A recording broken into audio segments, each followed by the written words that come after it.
Good morning, everyone. Happy Friday. I pray that you have a blessed Friday. Y'all got some time for Jesus?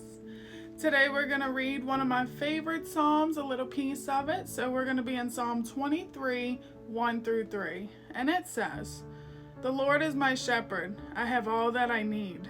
He lets me rest in green meadows. He leads me beside peaceful streams. He renews my strength. He guides me along the right path, bringing honor to his name." And this is so good to me. But one thing that I really want to pinpoint is verse 1. It says, "The Lord is my shepherd. I have all that I need." So let's just touch base on that. Being a shepherd, we're going to use the sheep as an example. You know, they shepherd and watch over, and they're the gatekeeper of the sheep, right? Okay, but the sheep move to the sound of his voice. The sheep listen to the shepherd, and the sheep look at the shepherd for guidance. And so that's the way that we should be looking at the Lord. I don't want to move until God tells me go. I don't want to make a move that is outside of his will and then hinder myself from him. I want to hear his voice before I make a decision. So that should even apply when we're speaking. We shouldn't want to say anything that we know wouldn't honor God. We shouldn't want to think anything that's not honoring God. And we can transform that through the grace of God and just looking up to him and his character to guide us and lead us of what should our character be. But it then goes on to say, I have all that I need.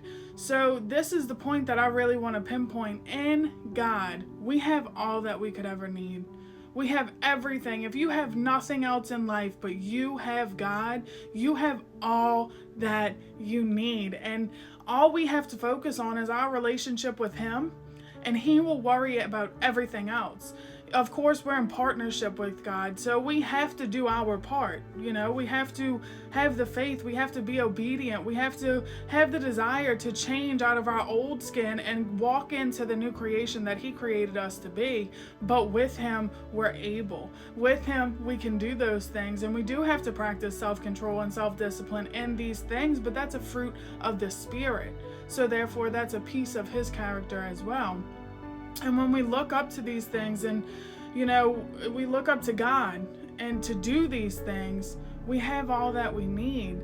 And we might get frustrated, you know, in the world that we're in today. And, oh, I don't have the nicest Louis Vuitton bag, and I don't have the nicest clothes, and I don't have all these things. But you have clothes, but you have transportation, but you have a house. So in God's timing, you can walk into what is destined for your life.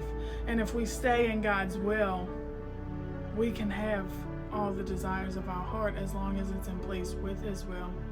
And I just think that's so powerful that, you know, if we learn contentment and we learn to be content where we are, we know that we're on the right path of the goodness of God.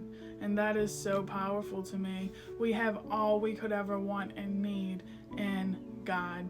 Just look to him for your strength. Look to him for your guidance.